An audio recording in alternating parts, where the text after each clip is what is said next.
it's an unreliable power, but I think it does have application. It's just that is that application so necessary that we need to sacrifice the health and welfare of people, or should we be looking at it as something that, if properly sited, is there as a backup power supply, but not be so extreme as to be locating these, like they do in Ontario, 1,000 feet away from homes. It just doesn't strike me that the return for the investment warrants sacrifices on part of the communities that host them. My feeling is that if they do allow the project to go in, it's going to negate what everybody out here has strived for, what everybody has moved up here for, and that's the peace and the quiet. I don't want to go out and look at wind turbines, and so it'll really upset a lot of people.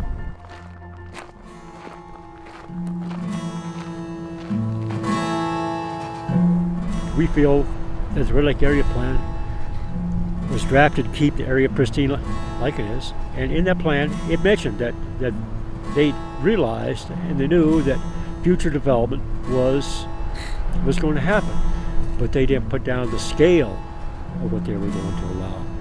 And this is also part of the Coquito County Comprehensive Plan, which in essence basically says the same thing, and it adopted and it inputted the input from the Coquito or the Red Lake Area Plan. So the two goes, I guess, more or less go hand in hand, and we just don't feel that this project fits in to what the county had originally proposed back years ago. Now, the Red Lake Area Plan was done back in 1992. Granted, that's 18 years ago, but let's keep it the way it is now too. There's just no reason to change horses.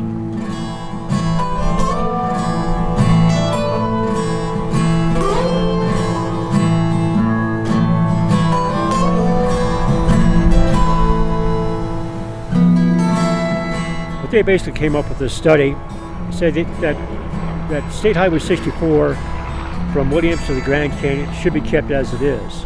No industrialization, no commercialization, only allow certain small projects in. We feel that if they allow those wind turbines to go in, what it in essence is doing is sending a message to future developers.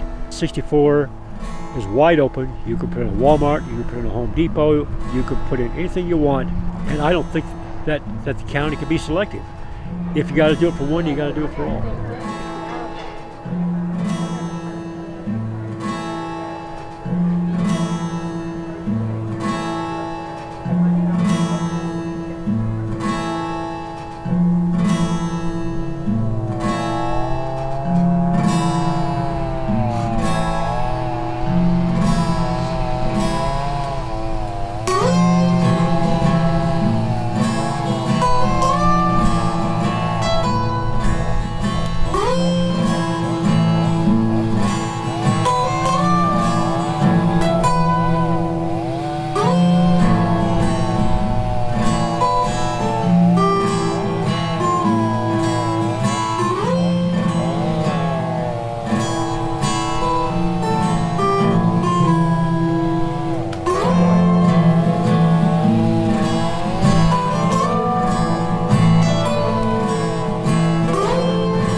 You have to start and really figure about what it's going to do to the elk, the deer, and the antelope habitat. Are they just going to completely move out and find someplace else. And will that area back there be completely void of our natural habitat and wildlife?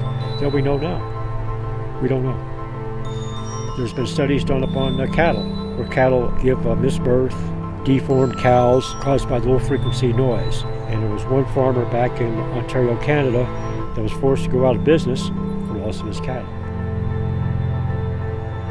One of the things that did come out in these studies is low frequency noise affects animals more than it does humans.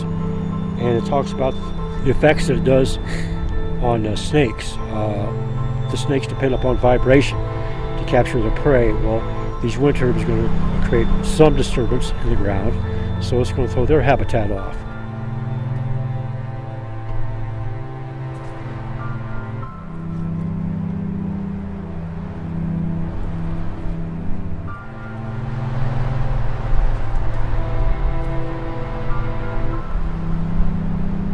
When the governors adopted their renewable energy portfolios, the wind turbine companies appeared in the governor's offices and said, we can help you meet those goals. The problem is that you're going to get complaints from people because of noise, etc., so let us help you write your noise standards. The wind industry then took that and has used that as the basis for why states and counties or whatever should adopt a 45, 50, or 55 dB limit, all based upon the Selfridge study claiming that this would be safe. It isn't safe. It was literally government fraud.